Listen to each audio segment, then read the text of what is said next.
Hi, I'm Teresa, Tomeo, Catholic author and speaker and host of the daily radio program Catholic Connection, here with another segment of 10 Minutes with Teresa Tomeo, or 10 Minutes with T. That would be me. That's my nickname. Welcome. And I'm excited to have Mark Hart back with us. Now, he is known affectionately as the Bible Geek. He is an expert in Scripture study, but also works in the area of pro-life. As a matter of fact, he is the Executive Vice President of Life Teen, which is an amazing pro-life organization involving young people and getting them to understand the importance of the pro-life movement. He's an author, he's a sought-after Catholic speaker, he's a radio guest on several programs, including mine. This is the first time we've actually met in person because we've spoken over the phone, but it's good to have you back on. And this area of pro-life is so near and dear to my heart. I am privileged to be able to cover the March for Life every year for EWTN television and for my radio program. And the one thing that impresses me so much is that the majority of the people there are young, and I mean very young. Not just young at heart, but we're talking, as you know, grade school, high school, and college primarily. Mm-hmm. So what do you think is up with that? Why are so many young people getting it about the pro-life movement? You know, young people want their life to matter. You know, they're looking for something to be the foundation of their identity. You know, when they look around at school, they see so many things that don't matter. You know, and what's really interesting, when you talk to youth ministers nowadays, it's easier for a youth minister, most places, most parishes, to get a teenager to go on something like a March for Life, to go pray in front of an abortion clinic, to go frame a house, you know, for Habitat or something. It's easier for them to get them to do something than it is to go away on a retreat and listen to Jesus music for a couple of days, because the sensitivity to the most postmodern teenagers is, if I'm going to spend my time on something, it has to make a difference. It has to matter. You know, I'll stand to be counted as long as I'm with the masses. You know what I mean? Mm-hmm. And what's interesting is that a lot of youth ministers can use these kinds of events to then help walk them more deeply into their Catholic faith, their parish youth group, whatever it might be. But teens aren't just looking for, I want to be considered benevolent. They're looking for something that matters, you know. And when they look at something like the pro-life movement, it's such a hot topic and a heated topic that a lot of the time, what they're hearing at school, what they're hearing in debate, they want to stand for something. Their soul is naturally tied to the truth. Their conscience moves towards the truth. But for many of them, this is not a really high-minded, difficult concept. It's not like stem cell, which a lot of them might get really overwhelmed with that kind of thing. But they can see it. It's tangible. They see a baby. They see a pregnant woman. They see the debate, and they say, this doesn't, in my purity, in my innocence, this does not resonate with me. So I'm going to stand for life.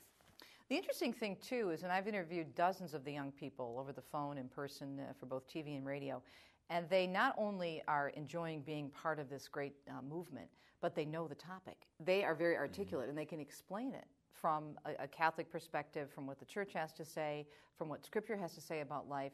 They're knowledgeable. So it's not just like they're hanging out and they're having a great time, which obviously they are because they're with, you know, people their own age and they're enjoying, you know, involved in this movement, but they know the topic. And they can have confidence, because when they do speak, like you said, they can communicate, this is something that's tangible, there's something they see around them. I mean, when they look at, you know, even modern media and, you know, teen pregnancy and American teenager and all that kind of thing, they're watching these realities in their own high schools, in their own neighborhoods. They're seeing young women get pregnant. They're even those, you know, big pictures like Bella or Juno or things like that. These are not themes that are foreign to them, you know? I mean, Juno was a huge movie, and a lot of teenagers saw it. And even though it wasn't necessarily an overtly pro-life movie, it did have a message in which this teenage girl chooses life. Mm-hmm. But there's a reason that movie made money. You know, it wasn't because of the stars. Because this is something that teenagers look around, they see it in their culture, and they feel like they can speak about it.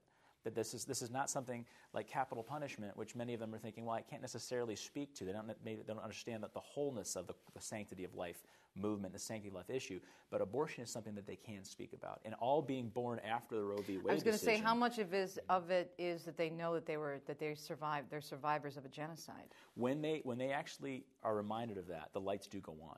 And they see that for a lot of them, and many of them will even tell stories about, you know, how their own mothers were told that they should have an abortion, or their mothers had contemplated abortion. Or they may abortion, have lost a sister or a brother. Lost a sister or a brother. You know, so this is not one of those truths or those teachings that are far away from them. You know, this is something that they are immersed in. I mean, when you talk about, you know, human sexuality and the oversexualized culture, these are not foreign concepts. I mean, these are teenagers sitting around listening to their peers talking about the kinds of protection they use and pregnancy avoidance and all those kinds of things and sexually transmitted diseases. This is all wrapped up into the same thing. So when we talk about pro-life, this is a natural extension of an over-sexualized culture that they live in. It's so frightening, though, because with the messages, and you know this we both know this, but from my work in the media and media awareness and with my first book, Noise, the messages messages that they're getting about the pressure is that it's expected at a very early age that they're going to have sex. Even with the new vaccine that came out a few years ago, we're telling young girls that, okay, better safe than sorry, because we just believe that you're probably going to have sex by the time you're 12 or 13, so let's give you this vaccine, even though there's all kinds of problems with it, even though we're putting an idea in your head.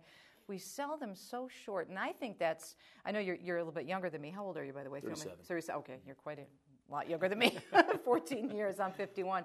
But I feel like our generation and those who are a little bit older than me are responsible for putting all these bad ideas out there, and we're kind of like trying to justify our bad behavior.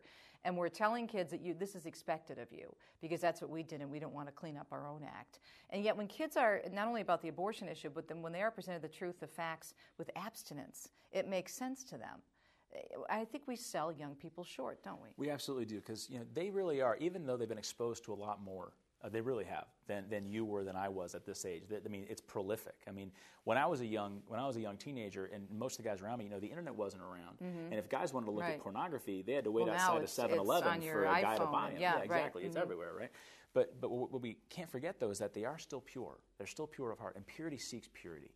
And when they look around, they have these combating messages that are coming at them, and they're being offered choices that we were never offered. They're being offered, all the 7 deadly sins are within reach. Right.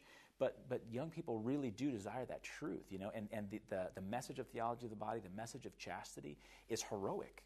It's a heroic alternative way of living. It's so countercultural, and what it takes is a teenager, a family, a parish that prays, to be able to have those eyes sharpened, their ears sharpened, where they can hear truth, they can see truth. So when they see a teenage magazine that says, 40% of teenage girls will have sex by the time they're 16, they can look at it and not say, well, I haven't. What's wrong with me? I'm not part of the 40%. Mm-hmm. They can look at it and they can lift their head high and say, I'm part of the 60% and I'm proud of it and I'm going to live that way.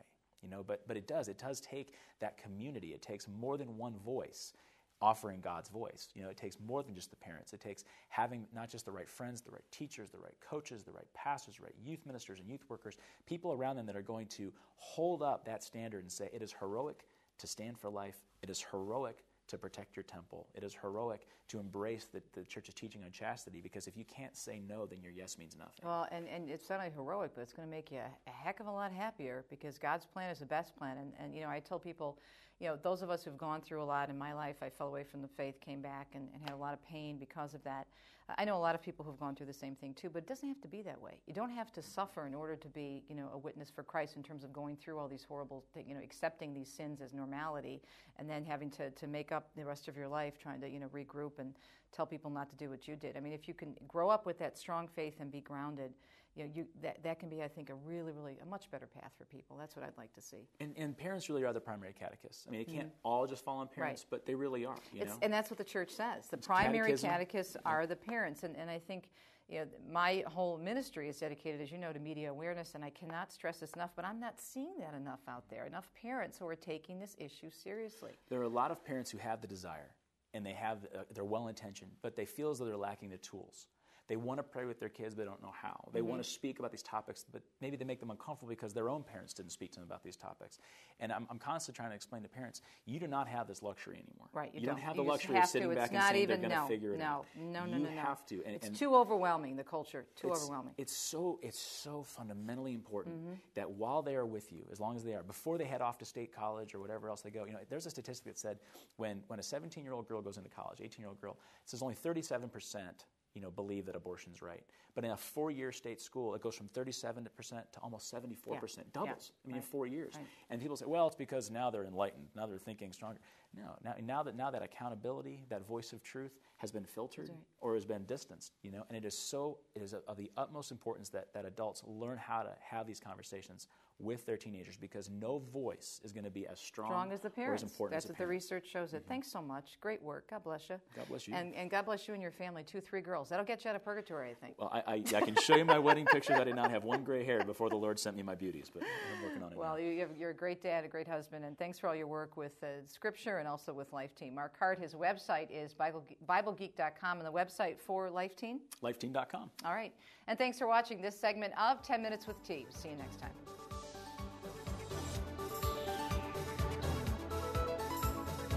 To find out more about the show, go to faithandlifetv.com. To book Teresa for a speaking event or to find out more about Teresa's ministry, visit teresatomeo.com.